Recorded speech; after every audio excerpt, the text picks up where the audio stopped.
Hai, Assalamualaikum warahmatullahi wabarakatuh. Kami dari kelompok 9 akan menjelaskan materi mengenai teori produksi dan kegiatan perusahaan. Oleh karena itu, silakan teman-teman untuk menyimak video berikut sampai selesai ya. Yang pertama, pengertian produksi.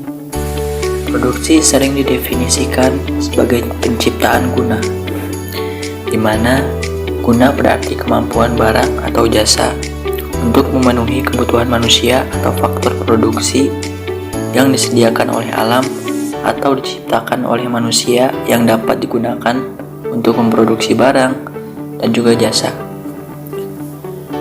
Kemudian, menurut Ali M.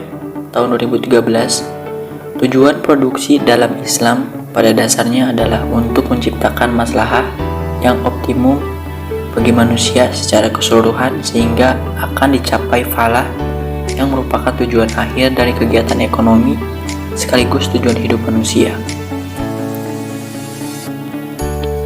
Faktor-faktor produksi dikenal pula dengan istilah input dan jumlah produksi selalu juga disebut sebagai output.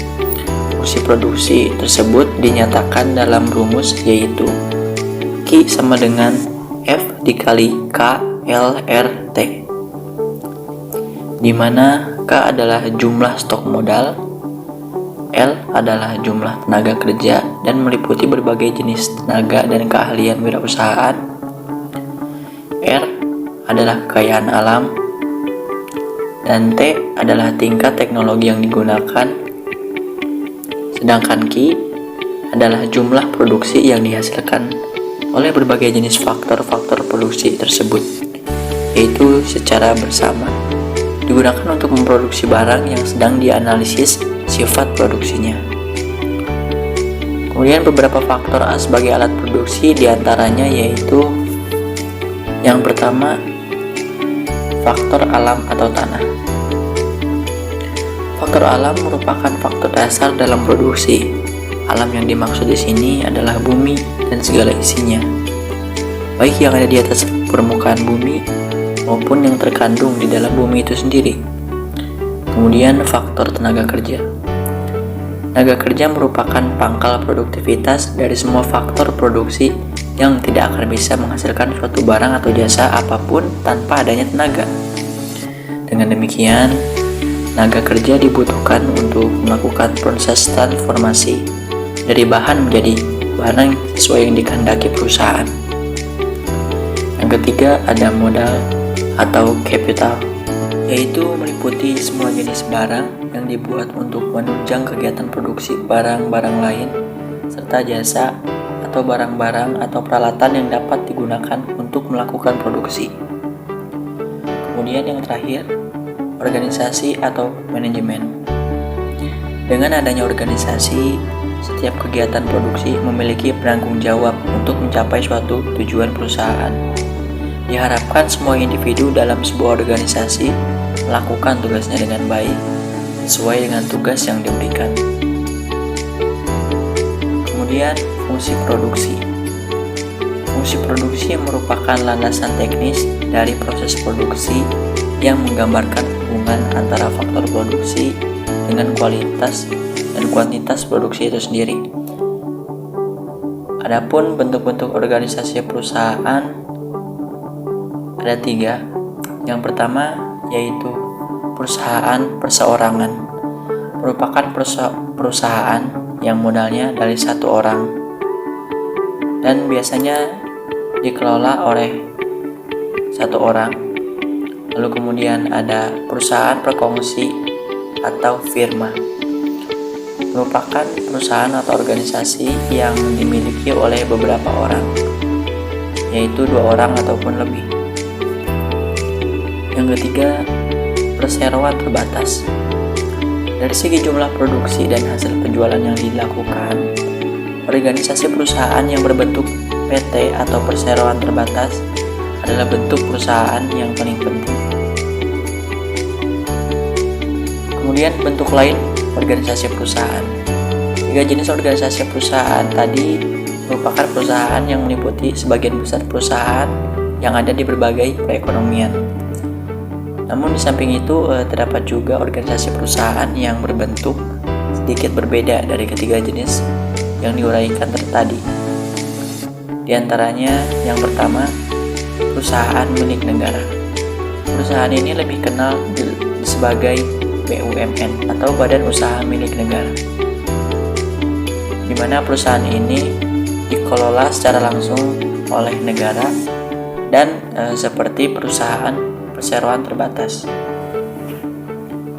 Kemudian perusahaan koperasi adalah perusahaan yang didirikan bukan untuk mencari keuntungan, tapi melindungi kepentingan para anggotanya. Perusahaan koperasi dapat dibedakan menjadi 3, yaitu koperasi konsumsi, koperasi produksi, dan koperasi kredit. Lalu, ada beberapa nilai yang dapat dijadikan sandaran oleh produsen sebagai motivasi dalam melakukan proses produksi, yaitu yang pertama, profit. Profit merupakan target utama dalam produksi. Namun, dalam sistem ekonomi Islam, perolehan secara halal dalam profit merupakan motivasi utama dalam berproduksi. Produsen harus memperhatikan dampak sosial sebagai akibat proses produksi yang dilakukan. Walaupun proses produksi pada suatu lingkungan masyarakat dianggap mampu menanggulangi masalah sosial atau pengangguran, namun harus memperhatikan dampak negatif dari proses produksi yang berimbas pada masyarakat dan juga lingkungan, seperti limbah produksi, pencemaran lingkungan, dan lain-lain. Kemudian, proses harus memperhatikan nilai-nilai spiritualisme, di mana nilai tersebut harus dijadikan sebagai penyeimbang dalam melakukan produksi. Di samping produksi bertujuan untuk mendapatkan profit yang maksimal, produsen berkeyakinan dalam memperoleh ridha Allah. Kemudian, tujuan produksi dalam ekonomi Islam. Produksi dalam Islam tidak semata-mata ingin memaksimalkan keuntungan di dunia, akan tetapi lebih penting adalah memaksimalisasi keuntungan di akhirat. Tujuan didasarkan pada beberapa hadis Nabi Shallallahu Alaihi Wasallam, yang artinya dari Jabir radhiyallahu anhu berkata, dahulu orang-orang mempraktikkan pemanfaatan tanah ladang dengan upah sepertiga, seperempat, atau setengah. Maka Nabi Shallallahu Alaihi Wasallam bersabda, siapa yang memiliki tanah ladang, hendaklah ia garap untuk bercocok tanam, atau dia hibahkan. Jika dia tidak lakukan, maka hendaklah dibiarkan tanahnya. Tujuan kegiatan produksi adalah meningkatkan kemaslahatan yang bisa diwujudkan dalam berbagai bentuk. Di antaranya, pemenuhan kebutuhan manusia pada tingkat moderat, menemukan kebutuhan masyarakat pada pemenuhannya, menyiapkan persediaan barang atau jasa di masa depan, pemenuhan sarana bagi kegiatan sosial dan beribadah kepada Allah Subhanahu wa Ta'ala. Yang selanjutnya yaitu latihan soal. Di sini ada 2 pertanyaan. Yang pertama, apabila jumlah pengeluaran untuk biayai produksi sudah ditentukan, keadaan yang bagaimanakah yang akan memaksimumkan produksi? Lalu kemudian pertanyaan yang kedua, apabila jumlah produksi yang ingin dicapai telah ditentukan, keadaan bagaimanakah yang meminimumkan biaya? Lalu untuk jawabannya, soal yang pertama mengenai memaksimumkan produksi. Dalam membicarakan persoalan yang dinyatakan nomor 1, misalkan biaya yang dibelanjakan untuk membeli per unit modal adalah Rp15.000, tenaga kerja adalah Rp10.000, dan biaya yang disediakan oleh produsen adalah Rp300.000. Dengan uang sebanyak Rp300.000, produsen dapat sekiranya membeli satu jenis faktor produksi saja, memperoleh 20 unit modal atau 30 tenaga kerja. Garis biaya sama TC 2 menggambarkan gabungan tenaga kerja dan modal yang dapat diperoleh dengan menggunakan uang yang tersedia.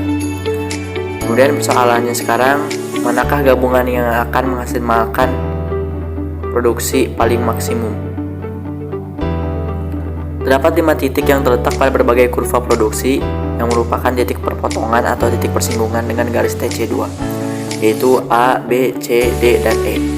Dari kelima titik ini, titik E terletak di kurva produksi yang paling tinggi, yaitu kurva produksi sama pada tingkat produksi sebanyak 2.500 unit. Ini berarti gabungan yang diwujudkan oleh titik E akan memaksimumkan jumlah produksi yang dapat dibiayai oleh uang sebanyak Rp300.000. Gabungan tersebut terdiri dari 12 unit modal dan 12 tenaga kerja. Lalu kemudian jawaban nomor 2, meminimumkan biaya. Untuk dapat membuat analisis mengenai persoalan dalam nomor 2, perlu dibuat pemisalan mengenai tingkat produksi yang ingin dicapai. Misal produsen ingin memproduksi sebanyak 1.500 unit, maka di dalam kurva akan terjadi titik potong atau singgung oleh garis-garis biaya di 5 titik, yaitu titik A, B, Q, R, dan P. Titik ini menggambarkan gabungan-gabungan tenaga kerja dan modal yang dapat digunakan untuk menghasilkan produksi sebanyak yang diinginkan. Dari gabung-gabungan tersebut, yang manakah yang akan memakan biaya yang paling murah, dan yang biaya minimum adalah gabungan yang ditunjukkan oleh titik yang terletak pada garis biaya sama yang paling rendah. Titik P adalah pada garis biaya sama atau yang menyinggung kurva produksi sama IQ yang paling rendah, yaitu garis TC. Dengan demikian, titik ini menggambarkan gabungan tenaga kerja dan modal yang akan membutuhkan biaya yang paling minimum untuk menghasilkan 1.500 unit. Faktor produksi itu sendiri terdiri dari 9 tenaga kerja dan 8 unit modal, dan biaya yang dikeluarkan adalah Rp210.000. Kesimpulan yang dapat kita ambil dari penjelasan tadi, produksi merupakan suatu siklus kegiatan-kegiatan ekonomi untuk menghasilkan barang atau jasa tertentu. Terdapat beberapa faktor alat produksi, diantaranya faktor alam atau tanah, faktor tenaga kerja, modal, atau organisasi atau manajemen. Fungsi produksi merupakan landasan teknis dari proses produksi yang menggambarkan hubungan antara faktor produksi dengan kuantitas produksi.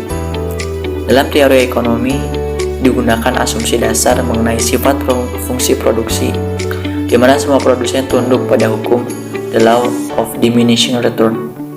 Tujuan kegiatan produksi adalah meningkatkan kemaslahatan yang bisa diwujudkan dalam berbagai bentuk, yaitu pemenuhan kebutuhan manusia pada tingkat moderat, menemukan kebutuhan masyarakat dan pemenuhannya, menyediakan persediaan barang atau jasa pada masa depan, pemenuhan sarana bagi kegiatan sosial dan ibadah kepada Allah Subhanahu wa Ta'ala. Motivasi utama bagi produsen adalah mencapai keuntungan material atau uang. Dalam ekonomi konvensional, sangatlah dominan produsen adalah seorang profit sekaligus profit maksimal. Strategi, konsep, dan teknik berproduksi semuanya diarahkan untuk mencapai keuntungan maksimum baik jangka panjang ataupun jangka pendek.